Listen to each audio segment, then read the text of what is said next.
tere, tere, mina olen Ülle London ja 21. oktoobril kell 12 toimub minu tasuta loeng Astroloogia kui enesearengu tee ehk ikka astroloogia, mis on minu elus küllalt sellisel olulisel kohal.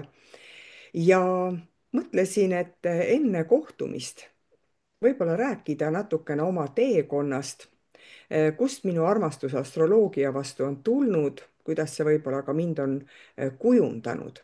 Aga kõigepealt ma tahan sulle näidata hoopiski hästi palju erinevaid raamatuid.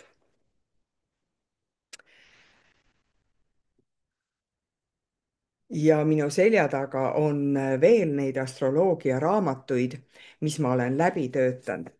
See on minu kõige esimene raamat ja see oli veel sel ajal, kui sa ei saanud internetis sisse klõbistada oma sünniandmed ja siis süsteem teeb sulle kaardi, vaid siin see esimene raamat õpetab täpselt, kuidas neid jooni tõmmata, kust midagi otsida, ehk ta näitab täpselt ära, kuidas ise teha kaarti.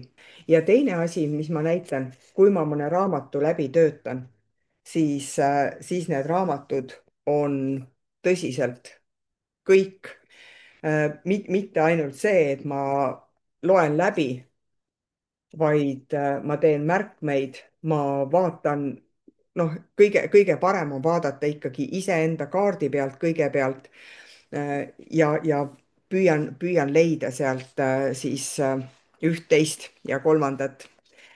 Siis mulle meeldib ka see sünnipäevade raamat, sest ega mul tuttavatel sugulastel, ega mul ei ole nende sünnikaarti tehtud, mul ei olegi nende andmeid, aga nii huvitav on võib-olla vaadata, et mis siis mõni teine astroloog arvab, et kui inimene on sellel päeval sündinud, et siis kas või kaardi peale kirjutada midagi.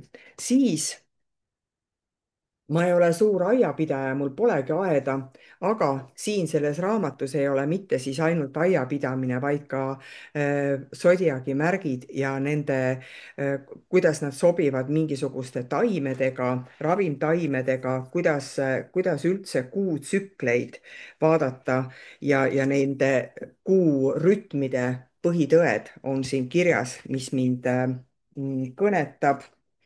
Mis siis veel? Ja huvitav on see, et leidsin alles hiljaaegu Silva Meele kontrolli raamatu ülesse, kuigi sellega ma tutvusin juba 2000. aastal ja nagu näed, hakkasin uuesti läbi töötama.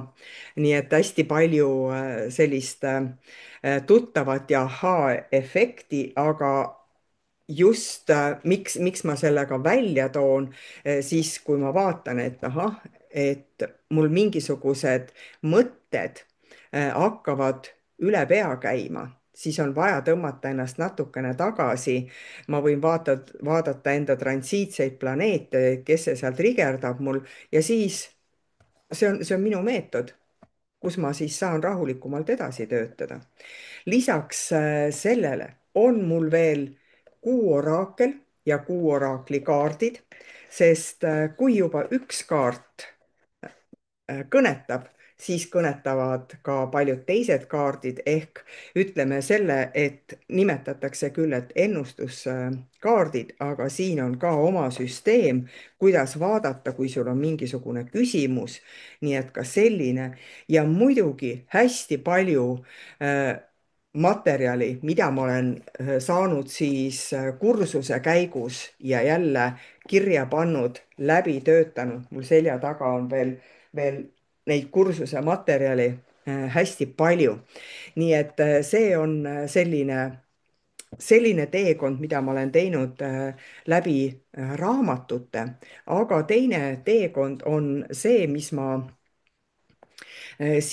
ma oma sisemuselt, sünnikaardis on päike neitsi märgis ja loengule valmistudes sain endas väga tugevalt tunda seda neitsi energiat, seda soovi, et kõik oleks korras, iga detail oleks paigas, iga slaid oleks täiuslik.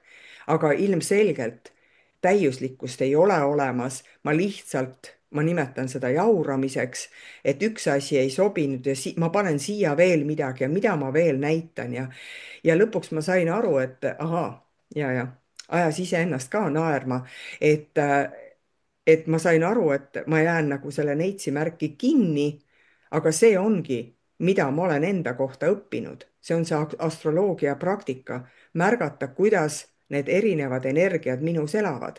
Ja kui ma panen sinna stopp, see neitsi hakkab jaurama, siis ma lubangi endal lõdvestuda, nii nagu ma olen. Ma saan aru, et täiuslikkust ei ole olemas.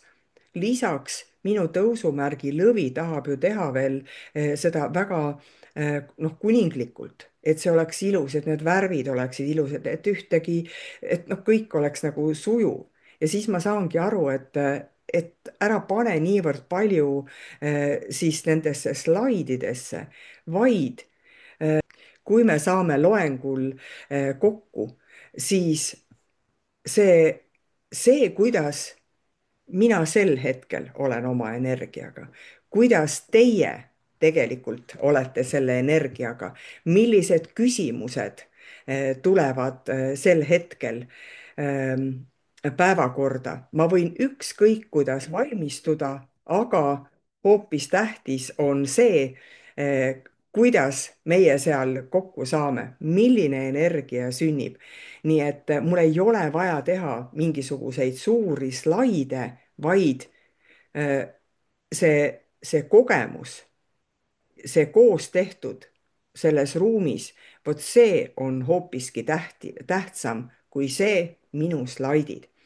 nii et tahtsingi seda välja tuua, et kui ka sinul on võib-olla just selle iseenda mõistmisega probleeme, siis see loeng on täiesti sulle, sest see üks päikeseenergia, mida see annab, tõusumärgi energia, mida see annab ja missugused tunded tekivad, kui ma tean, kus kohas on minu kuu.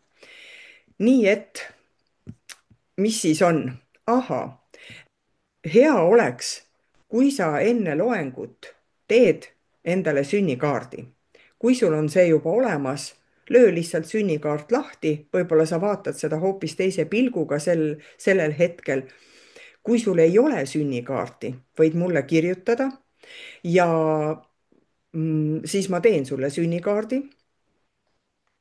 Või kui sa tahad ise teha internetis, siis võid ka kirjutada, ma saadan sulle täpselt, kuidas seda siis teha. Et võib-olla on hea panna siis, kui ma midagi räägin, näiteks, et kui sul tõusumärk on seal hamburis, siis sa saad vaadata, kus kohas sinu tõusumärk on, millises majas paikneb sinu päike, et sul on ka ikkagi kohe selline praktika olemas, sellepärast et sellel loengul ma ei hakka vaatama kellegi individuaalset kaarti. nii et endiselt tere tulemast siis minu loengule 21. oktoobril kell 12 päeval ja panen siia alla ka lingi, mille kaudu saad registreerida, sest seal on väikesed küsimused ka, et ma saaksin natukene rohkem aru, millest te olete huvitatud. ja selle kaudu ma saadan ka Zoomi lingi, nii et kui sa oled huvitatud, anna märku ja kohtumiseni siis loengul.